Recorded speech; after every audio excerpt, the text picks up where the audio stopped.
Hi, ladies. Goodness gracious, there we go.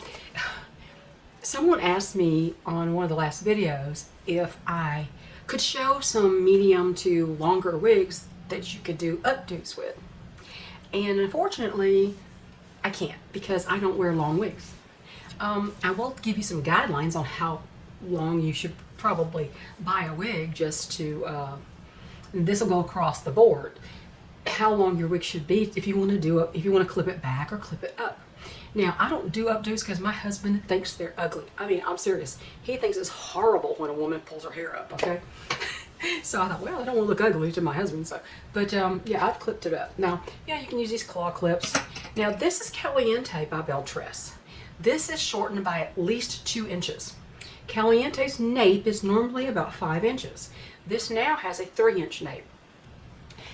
It's pretty difficult to pull up. So I'll show you. I'll attempt to do something. I can't really pull it up exactly.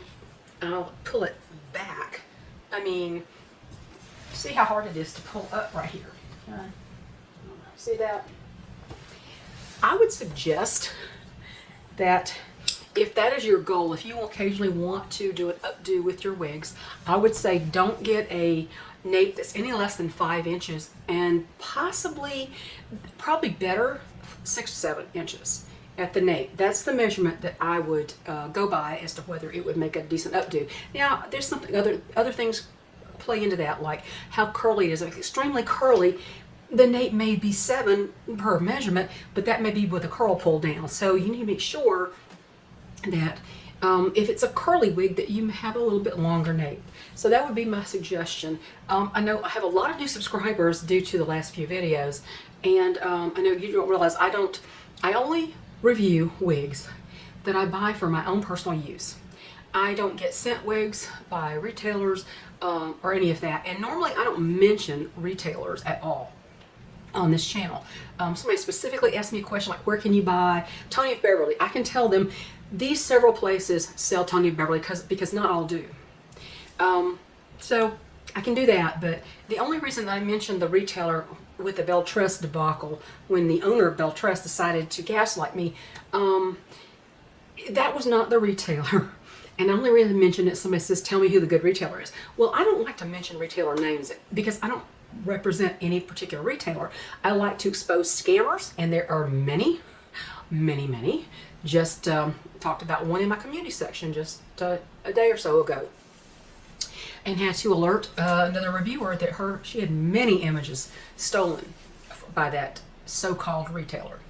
Normally they are foreign countries, and they don't go by the ethics that we have in this country for business, and they lie to make a sale. So, but I normally don't talk about specific retailers on my videos, unless somebody asks me a specific question about where they can buy a certain brand. Most retailers sell most brands. If you hear a thrumming, I think my washer's spinning. It's too cold to stand outside right now, even though this is the front porch wig chat. For right now, when the really extreme cold is, this is my front porch. So pretend it's my front porch, like green siding behind me.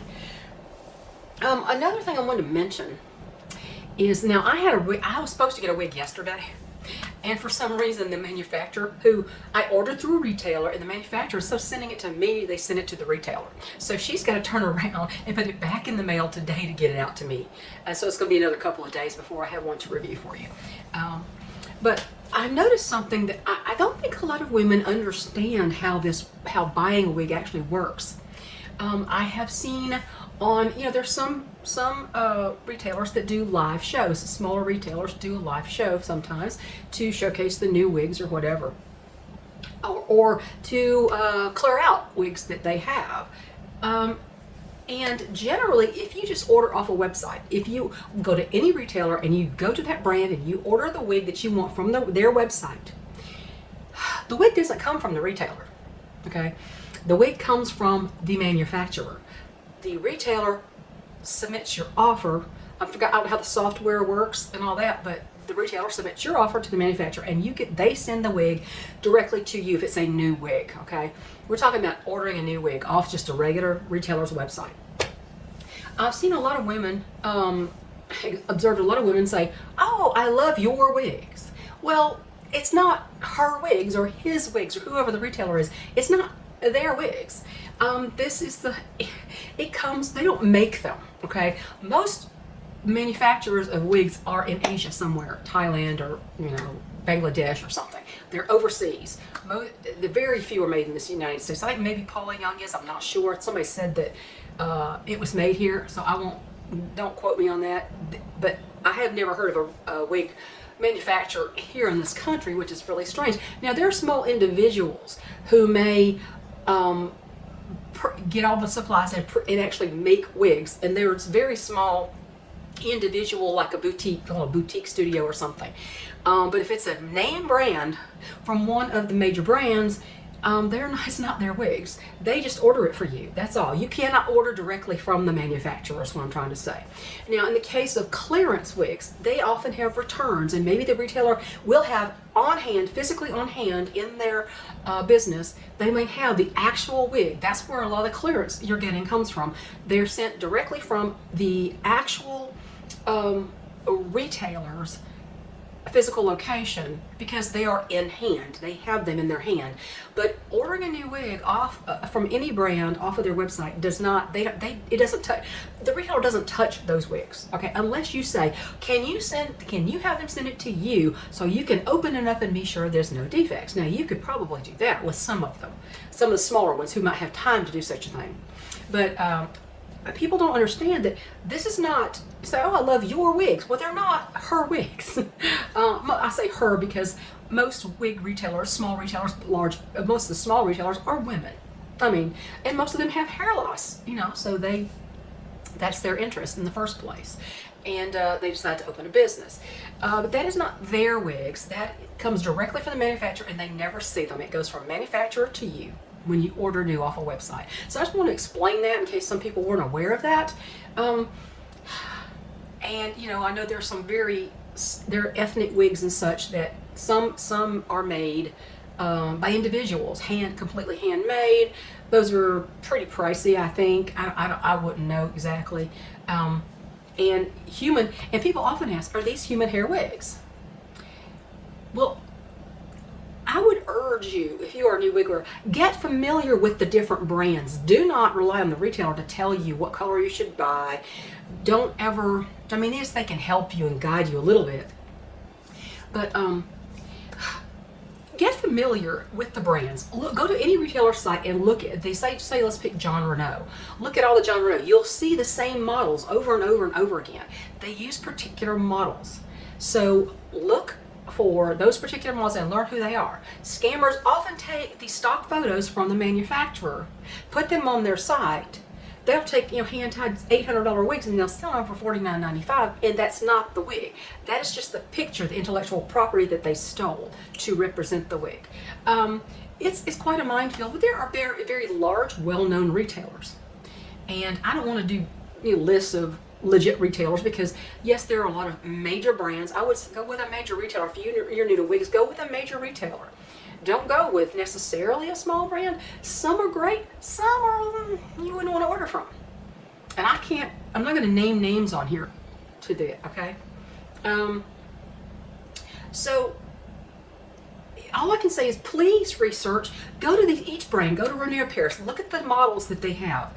Get familiar with the models. Some people even know the models' names now. For instance, Roxy is a main model for John Renault. And if I see her face on one of these cheapy wig sites, I know they're scamming. Because they cannot represent. John Renault will give them an account. They will not give them an account. You have to ask for an account from a major retailer, brand if you are a small retailer. You have to ask for an account, and some will not give their accounts out readily. Tony of Beverly is very stingy about who he gives his account to. Tony of Beverly has beautiful lace fronts. Their fibers are nice. However, they haven't put out a new style in years. And they haven't come out of the archaic, old-fashioned permatease. Lots of permatease. Now, wigs can be made without that permatease. Beltress has proven that. Ellen Villa has proven that. Some of hers may have some permatease, but they don't have nearly as much as people like John Renault, Tony Beverly, Henry Margot. Anyway, get familiar with the model so that when you see a scammer selling a wig, and go look, if you recognize a model and you think, oh, I know that's Roxy from John Renault, go to John Renault's site. Go to any retailer who sells John Renault and look up, find that picture, and you will see that what they're selling for $39.95, $79.95 is probably a $400 wig. And that can't be done. You're not going to get that. As much as we would love to do that, that's not going to happen. Okay? There are budget wig companies like Paula Young. Yes, there are. And their colors are not really generally what I like. I think they're not dimensional enough for me, most of the colors that I've seen. Because I'm used to, very highlighted Beltress wigs. And Raquel Welch, even though I don't like the fibers for Raquel Welch, I don't think they have longevity at all. Their colors are spectacular. They're beautiful. They're dynamic. They're dimensional. They're gorgeous. Some major brands do color right.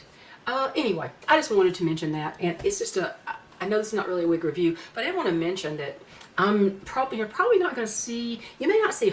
You may not see a wig on me where I could pick it up. But the next one I'm getting this week, hopefully by Saturday, you might be able to clip it back. But considering I have shortened this nape to 3 inches, and you see how difficult it is, you can't really pin it back. You need to have that. You're going to have to have the sides long enough. And the nape usually is not super much shorter than the sides, although in some asymmetrical cuts or some graduated bobs, yes, they are. So I would say at least 5 to 7 inches is your minimum for doing it up to. I mean, somebody may disagree with me. You can pull this back. It's just a little bit more difficult to get all the hair up and keep it back. So I'm going to let you go. And in a couple of days, hopefully, I'll have the wig they were supposed to send me. And we'll explore another brand and another color, a color I've never had before. Bye, ladies. Have a great day.